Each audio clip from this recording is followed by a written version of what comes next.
Hello friends, come let's start with the next case study. Case study number 22 from CA Final, Paper 3, ICA booklet on MCQs and case-based scenarios.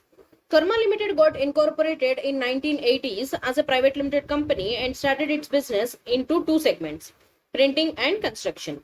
The two business activities were completely different, but those were managed very well and the company grew significantly over a period of time.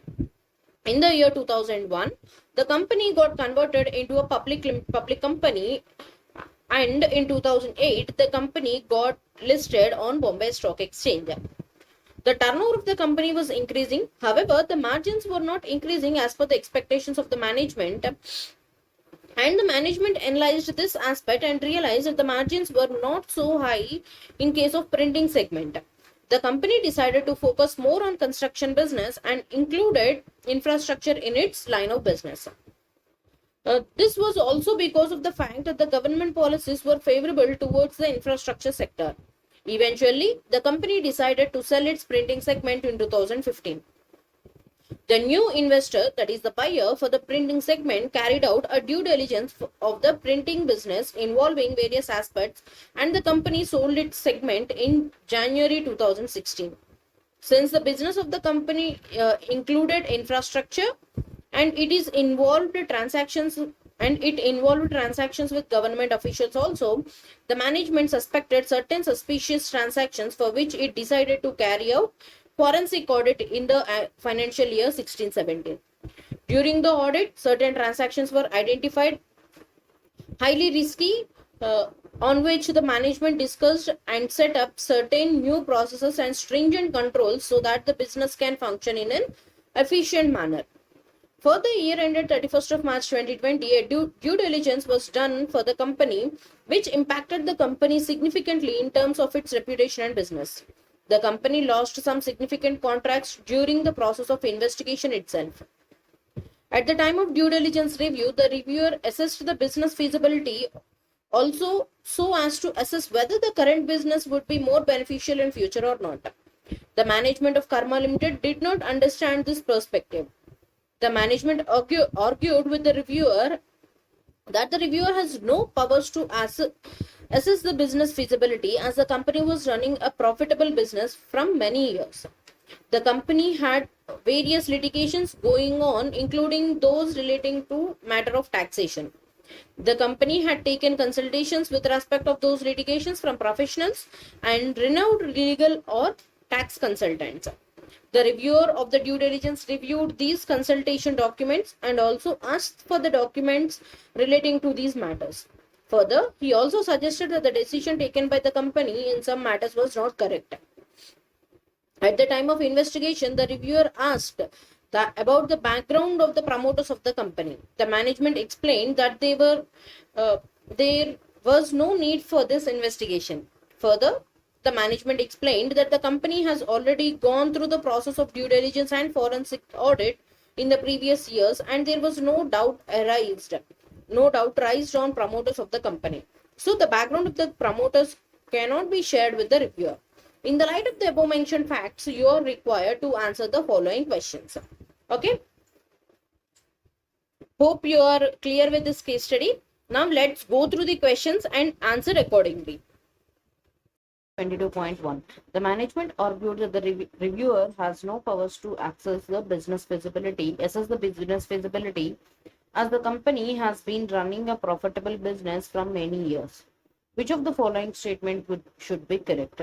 Is the management view correct? No, because due diligence covers even the assessing of business feasibility, because due diligence is like a review which has been conducted by an independent person whether the business is profitable or not. Okay, so the contention of the management is not correct, and the reviewer has complete right to assess the business feasibility. Let's go through the options. Option A says the contention of the management was correct. Is that so? No. Option B says reviewer was correct as due diligence covers assessment of business feasibility as well. Yes, this is the correct option, because if you go through the definition of due diligence, then you will be identifying that assessing the business feasibility is also a part of due diligence. Therefore, option B is the correct option, but still we'll go through the other option. Option C says reviewer was correct as due diligence covers assessment of business feasibility as well.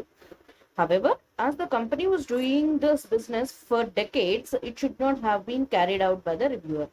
No, just because the company is into existence from a long time, that doesn't mean that the reviewer can skip this particular assessment of business feasibility. So option C is wrong. Option D says the management was correct, which in turn is wrong. The contention of management was not correct. Let's go through the next question. Question number 22.2. The due diligence reviewer was given audited financial statements of the company for his financial review for the year ended 31st March 2020. However, the reviewer asked for financial statements for the year ended 31st of March 2019. Which was already audited by the statutory auditors of the company, and the management of the company declined this request. Is that so? Can the management do so? No, because if the reviewer feels that he need to assess the previous year financial statements also, then he has a right to ask for the previous financial statements, even though such particular period is audited by a chartered accountant.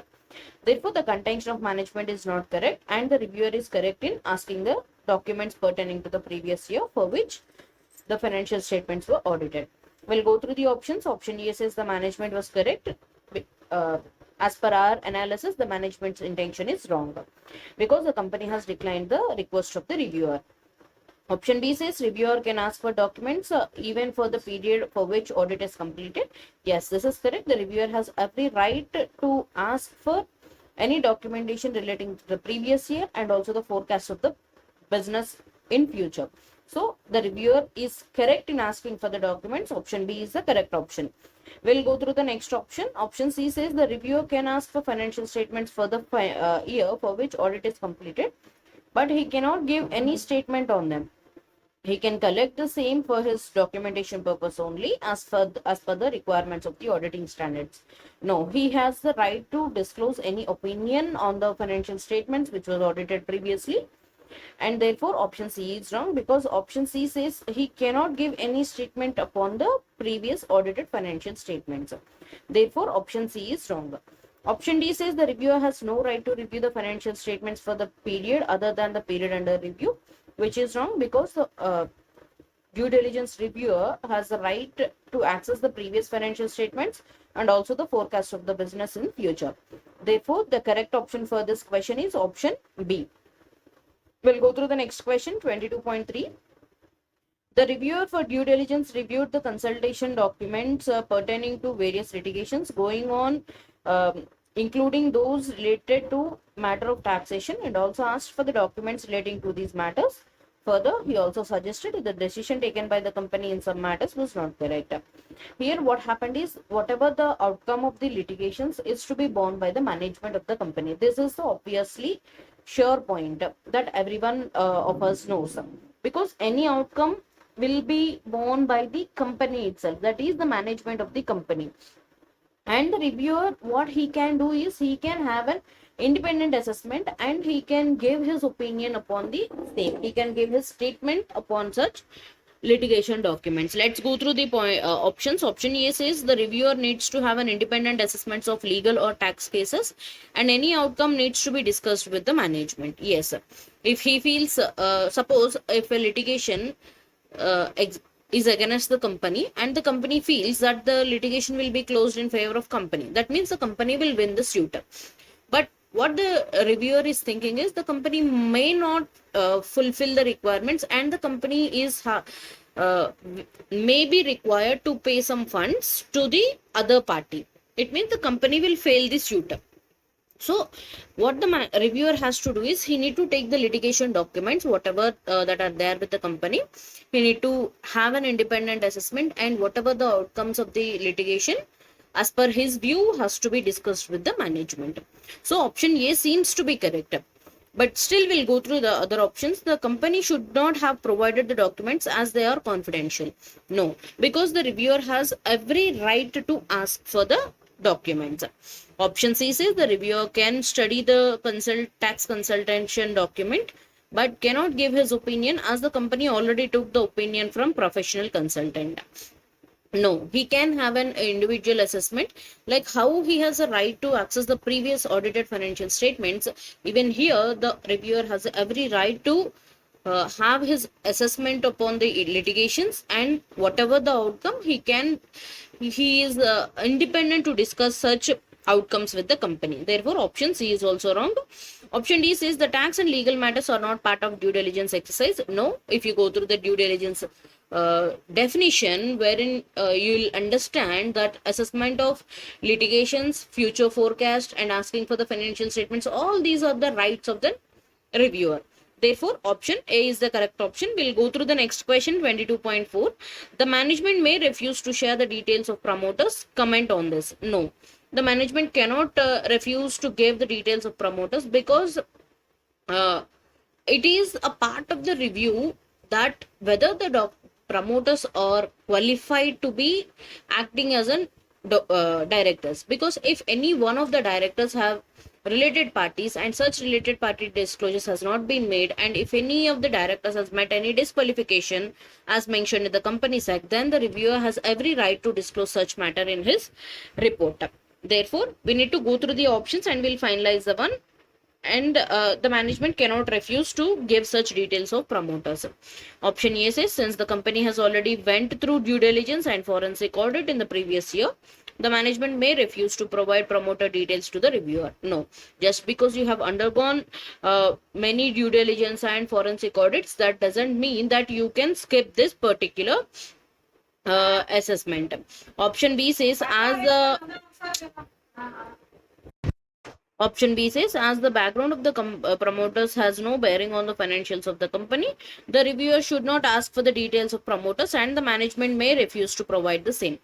No, the management cannot refuse, and the details of the promoters has a bearing on the financial statements, because the promoters may change any particular aspect of the financial statements, and they may, which may mislead the users of financial statements. So option B is also wrong. Option C says, since the company went through process of forensic audit in the past and set up new process and internal controls, the reviewer should not investigate into the background of the promoters. No, because previously the director has not been the promoter has not been disqualified, but now as the circumstances changes every day, there can be a disqualification on the part of promoter, and there may be few things which the promoter has to disclose but has not been disclosed in reality. Therefore, option C is also wrong. Just because you have undergone various audits in the previous year and you have set up a new processes and controls in the company, that doesn't mean you can refuse to give the background details of your promoter. So option C is also wrong. Option D says the contention of the management is not correct. Yes, option D is the correct answer, because the contention of the management that reviewer has no right to assess the details of the promoters is wrong. Therefore, option D is the correct option. With this, we have completed our case study number 22. That's all for today. If you have any doubts, please do comment below by mentioning the page number and the question number, so that it will be easy for me to identify. Please do share with your friends and help them to revise at the earliest. And one more, I had a question from one of you asking me to discuss one point. Let me just quickly go through that point.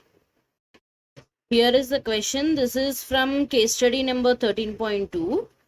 What happened in this question is, the company has made an estimate for an allowance of bad debts at around 5%. Some financial statement items cannot be measured precisely but can only be estimated. The nature and reliability of information available to management to support the making of an accounting estimate varies widely, which thereby affects the degree of estimating uncertainty associated with accounting estimates. Please advise which among the following may have higher estimate uncertainty and higher risk as per SA 540. The question is asking that yes, while preparing the financial statements, the management will make certain accounting estimates, and it may estimate to only some extent. There is a chances of coming such estimates as real, and there may be some wrong estimates as well. So the question has given us the four options and is asking which one of the option has a higher uncertainty of the risk. Okay, higher uncertainty and the higher risk. Okay, Have you understand this question? Let's go through the options and we'll see which accounting estimate has a higher risk and higher uncertainty involved. See, let's go from the bottom. Option D says accounting estimate made for allowance of bad debts where the result of auditor's review of similar accounting estimates made in the prior period financial statement does not indicate any substantial difference between the original accounting estimate and the actual outcome. So it is saying that there is some estimate in the financial statements regarding the doubtful debts, and the same has been already made.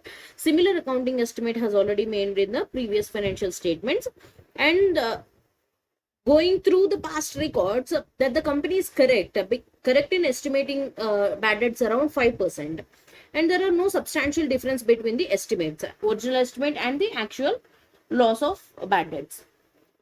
So you can observe that estimating for allowance of doubtful debts has no higher risk involved, because as per the past records it is clear that the company has made a correct estimates and there are no significant differences. And moreover, if you have any such difference, suppose current year you have made an estimate for about 1 crore, but due to some uncertainty current year the estimate has gone through 1 crore 50 lakhs, that's fine. You can have such estimate, because the difference of 50 lakhs can be adjusted through your P&L account for the current year, showing it as an a separate line item that so and so particular estimate has been went wrong. And moreover, while giving a credit to its customers, the company will assess the credit worthiness of the customer. Therefore, the chances of getting more bad debts are less. So there is, I can't say that there is no risk involved, but the level of risk involved in estimating the bad debts is significantly low. Okay, let's go through option C. A model used to measure the accounting estimate is well known and the assumptions to the model are observable in the marketplace. So it is saying that the company, suppose you can say, suppose a company is into tires business and the company is making estimates based on it, the industry average. So there can you can say that the marketplace and the market situations has been considered by the company, and any changes or any significant differences between the assumptions uh, is observable in the marketplace. Therefore, the level of risk that is involved with the company is significantly less. Hope you are clear with this point. The company can make accounting estimates which are similar to its industry average. And option B says the estimates made for inventory obsolescence that are frequently made and updated. So even here, the value of inventory can be estimated by the management, but moreover, there can't be any significant difference between the same, because the company is valuing such estimates of inventory and the bad debts. All these things have been from the past records, and therefore the chances of higher risk and higher uncertainty and the chances of these items affecting the financial statements and the results of financial statements are significantly less. There are no such higher risk and higher uncertainty involved in these three options, which are B, C, and D. Now let's go through option A. Option A says judgments about the outcome of pending litigation with PX Limited against the company. So whenever a litigation arises, the company might feel that it will win the suit, but there are chances that the company might lose the case. Therefore, if your estimate goes wrong, then it will have a significant effect on your financial statements. So there is highest risk and highest uncertainty involved in a judgment of outcome, judgment about the outcome of litigation. Therefore, since the question is asking which among the following may have higher estimate uncertainty and higher risk is the outcome of the litigation. Therefore, option A is the correct option. Hope you are clear with this. Other options like estimates of inventory and the estimates based on marketplace and also the doubtful debt estimation has lesser risk involved. And I can't say that there is no risk involved, but comparatively to the outcome of the litigation And these three items comparatively the risk is more when compared to other items. There is a higher risk involved in outcome of litigation. Therefore, the answer is option A. Hope I have answered your query, and if you have any doubts, please do comment below and I'll address to you again and again if you have any doubts.